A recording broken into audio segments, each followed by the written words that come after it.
Just before we get started, you absolute beautiful specimens, the first Daz Talks Horror video is live. It is out right now that you can go and watch after this, where I rank and review all 6 Scream movies, the movie series that kickstarted my love for horror, kickstarts the Daz Talks Horror journey. So, go check that out after you're done watching this. Thank you. Anyway, the new draft conversation. Now, with Richmond taking up so many first round spots, you've got the intrigue around what North are going to do with pick 2, Carlton with pick 3. Two of the clubs that are kind of going missing in this conversation are Melbourne and St. Kilda. And they effectively take up the majority of the back end of the single-digit picks. Now, at this point in time, that is true, but when Levi Ashcroft and Isaac Keiko bids come in, they will get pushed out a little bit. But Melbourne have got their 2 first-round picks, as do St. Kilda. It turns out that whinging about free agency really does help you get a better pick in that way, which I know I've said that tongue-in-cheek, but I low-key respect it. Get your own way, however you want. Get an advantage however you can.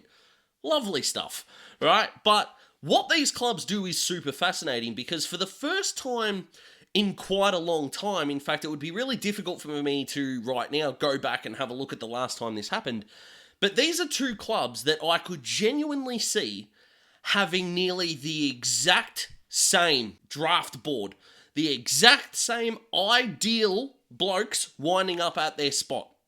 And what's really interesting about this is, say, Richmond, who have got pick 6, whereas Melbourne have got 5 and 9, St. Kilda have got 7 and 8.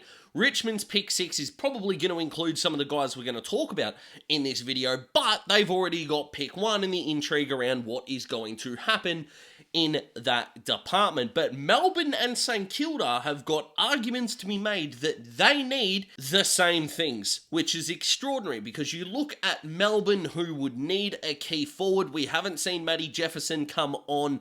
They wanted to go after Wade Dirksen from GWS. That didn't work out in the way they would have hoped. So that tells me that Melbourne still want a key forward. I don't know what that says about Matty Jefferson, but that's not really my business. We'll wait and see if we do see Matty J at AFL level. There is also a huge case to be made that Melbourne are going to need a midfielder. Considering how deep this midfield does run, it is going to be super interesting to see what they do. Yes, you've got Petrarca, Oliver and Viney. You've also had Judd McVie and Trent Rivers roll through that midfield as well. Do you need a midfielder? Well, yeah, they do. Another top liner would be extraordinary. If Clayton Oliver can get back to his best, fantastic. If Christian Petrarca can get back to his best, fantastic. But we are talking about an idealistic world here. All right, there is every chance that Christian Petrarca is not back to what he was. There is every chance Clayton Oliver never gets back to what he was. And considering you've got 2 picks and not just 1, the decision to take a midfielder for Melbourne is a really easy one. Whereas for the Saints, they had more players than any other team in the competition aged 28 or over last year. That is batshit, to be perfectly honest. Considering where they were, where they finished, and what kind of year they had, they clearly need more midfield depth at this point.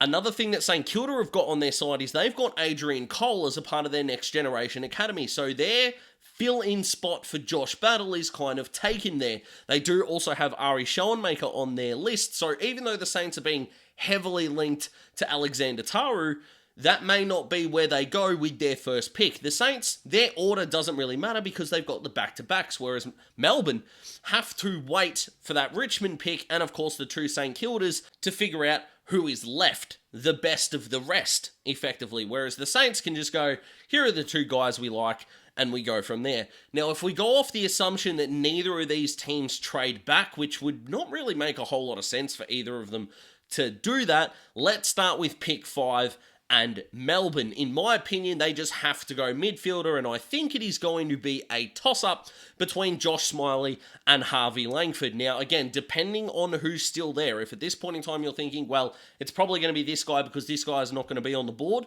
I'm totally with you on that. But in terms of midfielders, I can genuinely see being off the board and unavailable to both clubs. That list probably starts and ends with Jagger Smith, Finn O'Sullivan, Sid Draper as guarantees. If Sam Lawler goes at pick 1, well, he's off the board as well at this point in time. You would think Carlton would take either Langford or Sid Draper. Maybe, I know I had Jagger Smith in the mock draft.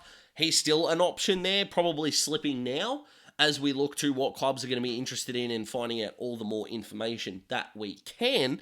It is going to become really interesting to see who is still left on the board, yet I'm reasonably confident that either Langford, Smiley, or both are going to be there for the D's. Now, in terms of what they could be looking for moving forward, I do think that both of them serve a real need. Now, do you want someone who is more contested oriented, in which case you would probably go Smiley? If you wanted a guy who could potentially get inside, outside, and deliver inside 50, you might go with a Langford. And to be perfectly honest, with what I think Melbourne need in that forward line, I think Harvey Langford is the go and would probably be my lock-in for who I would want Melbourne to take. Now, if North Melbourne do want to take Alexander Taru at pick 2, awesome. But what if they don't? Could he be someone that Melbourne look at? Another argument to be made is they've already got 3 key defenders, that being May, Lever, and Harrison Petty. So would you need to take that kind of risk? Do you hope that St. Kilda don't pick him up and you take him at pick 9? That seems more unlikely, considering that St. Kilda have been heavily linked with Taru throughout this draft process. I just think Melbourne are going to have to just pick the guy they want first and see who's remaining. So work with me here, but if in this scenario, Richmond, and there's no trades at this point, just work with me in the hypothetical, if Richmond take Finn O'Sullivan first, or Sam Lawler, we'll actually go Sam Lawler for Richmond. So Richmond take Sam Lawler at the first pick, North Melbourne take Alexander Taru, Finn O'Sullivan ends up at Carlton, and then you've got Adelaide who takes Sid Draper. You've then got a decision to make. Yes, there will be a bid for Levi Ashcroft at some point in that top 5, but he's not going to Melbourne, so we don't really need to discuss that any further.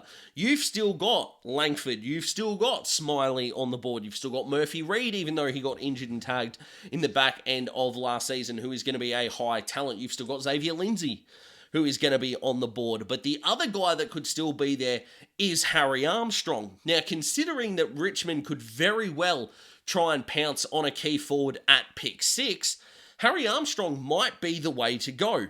Langford, Smiley, or Armstrong. Because if you take Harry Armstrong at 5, well, 6 if you include the Ashcroft bid, then it's up to Richmond. What do you want to do? Now, in this scenario, they would probably take Jagger Smith, one who would also be a really good fit at the D's. But if Richmond do have the opportunity to take a second midfielder at 6, they would probably do so. If they don't, they would probably either want Alexander Taru or Harry Armstrong. So again, Melbourne have got a decision to make there. They would go for their guy. Now, I think it makes a lot of sense for them to take Armstrong. However, if we go along the lines of, well, Melbourne take Armstrong, Richmond take Jagger Smith to partner with Sam Lawler, what stops St. Kilda from taking both Langford and Smiley, having Mateus Filippo and having the tallest midfield we've ever seen? Is that good? Is that bad? It would revolutionise modern midfielders, I would think. Yes, guys like Zach Butters, Lachie Neale are guys that have been extremely good. Lachie Neale is a walk-up Hall of Famer as a smaller type midfielder, but it's a way to go. You then get Jack Sinclair, Nazaya Wanganeen Millera on the outside, and St. Kilda could burn through pace and class through the midfield. They've got pace and class down back, and then up forward they could try and create something. Now, St. Kilda's obvious flaw at this point is that second tall forward option, because who is it going to be now that Memory's gone? Yes, you've got Caminiti there, but he's not your actual number 2, I don't think. As a number 3, he absolutely could be. Cooper Sharman, I worry about, is just going to be a number 3, number 4 guy as well. They really don't have anyone at this point in time to partner Max King. Now, the advantage that St. Kilda have got here is that this is a pretty tall forward heavy draft. You could go back into the teens or the 20s and look at a Jonty Fall. You could look at a Cadel Gerine. You could look at Tom Sims. You could look at these guys who you could use to bolster your key forward stocks. You do not need to fill your greatest list hole with your first pick or even your first 2 if you've got a viable plan. But that would kind of be hilarious if the Saints did take the 2 taller midfielders. Now, again, there is a chance that doesn't happen, but let's solve the Melbourne problem. It's probably going to be Armstrong, Smiley, or Langford. Now, if Jagger Smith is still on the board, yes, that is still going to be an option for them. But at this point in time, I don't think Melbourne are going to go down the Taru path. Which means if North do take Taru, then St. Kilda, again, do you want to take two midfielders? Could you go down the Bo Allen path? Could you go down the Toby Trevalier path? You definitely could. In which case, then you open up what's your midfield mix going to look like next year. Yes, you've still got Winhager and Owens that can roll through there. And we can kind of, I think, forget about the Zach Joneses of the world in terms of propelling you towards your next final spot.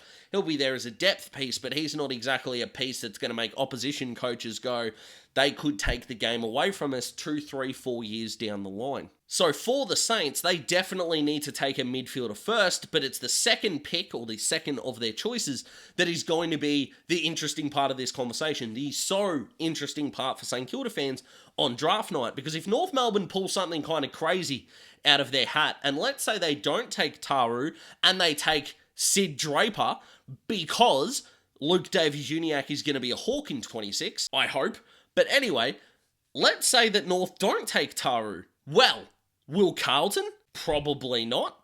Will Adelaide? Probably not. Harvey Langford would seem like the right fit for the Crows there. Taru may end up past Melbourne, but then he could end up at Richmond.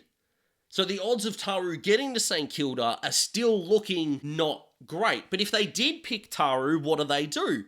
Well, again, Trevalier would still be an option, but if we keep a consistent midfield theme, then you're still going down the path of a Smiley and Taru, which for the Saints really works. And the theme around this kind of conversation is that I don't think these two clubs can get it wrong on the night, but the development of these two clubs is going to be really tested throughout. When a draft is this deep and this good, there is only two things that can be true. One, development is going to come under the spotlight, or two, this draft class is heavily overrated. Now, there are some people that are suggesting the latter, but I'm going to go with the former until proven otherwise. And whilst Melbourne and St. Kilda fans are going to be wondering what happens before their picks in order to make a decision, I think that Melbourne's top three would look like Langford first, Armstrong second, Smiley third. I think St. Kilda's order of preference would be pick a midfielder that's left and then Taru. If that doesn't work, I can genuinely see them going midfielder Toby Trevalier or midfielder Bo Allen. And even though Bo did play midfield in the vast majority of the back end of the season, he still showed an aptitude in order to play either halfback or the wing. So I'm not lumping him in with the other traditional midfielders of your Jagger Smith, Finn O'Sullivan. But the Saints right now have got some choices to make. Do you trade back? Now for me, no, absolutely not. And I don't think Melbourne should either. It's going to be really interesting to see how live trades work, because I genuinely don't think anyone in the top 9 should be trading at all. The only team I can see trading back would be North, but would you do that to the Crows to kind of scare them into taking Sid Draper? But then you ask yourself, why would the Crows do that when you've still got a Harvey Langford there that would add so much to their midfield mix? Like, would it suck missing out on the local lad? It would, but it's not as if it's Sid or nothing. So that may not work that way. So when you've got your top 10, and yes, that will expand out when you've got Leo Lombard, Keiko, and Levi Ashcroft, you shouldn't really trade out of this spot. Sorry, West Coast fans, who I'm probably annoying with this statement, but you shouldn't. Take the guys that are there. But what implications does this have in the back of the draft here? Well, considering that North Melbourne's pick 2 is probably going to be the most interesting of the draft night, the clubs with the picks back end there, so you're talking about your West Coasts, your GWSs with their 2 picks in the back end and more. These 2 clubs are going to have a massive say, as will Richmond at pick 6, as to how the rest of the draft is going to go. Are clubs going to want to catch up to the guys they've got higher on their draft boards? Therefore, are we going to see a lot of trades from the 11 to the 18 spots? Or are things going to pan out in a semi-more predictable way, and we might actually end up with less activity on draft night? Sure, a club like the Swans could move up if a guy they absolutely love is still on the board at around the 12 or 13 mark. You've still got clubs like Hawthorn, etc., that could trade up for a guy that they really like. But overall, if the draft is this deep, we should not be seeing as many trades. You are probably going to get either your guy or your second guy, even if you're in the top 18 of the draft, right? It would probably make no sense for someone like GWS at their first spot to be thinking they're a massive chance for Finn O'Sullivan, for example. It just wouldn't work that way.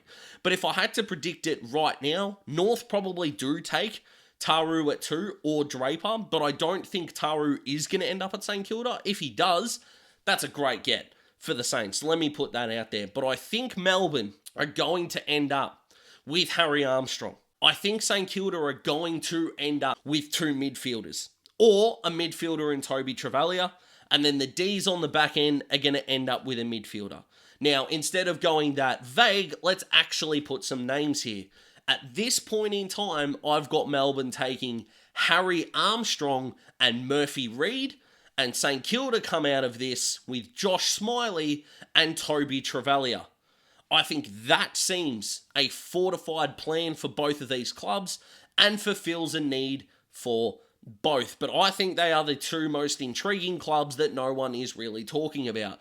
So, there you go, guys. Comment below, let me know what you think. Like the video if you like the video. Subscribe to join the Daz Talks Footy family. Go over to Daz Talks Horror and go watch that Scream video. I'd really appreciate that.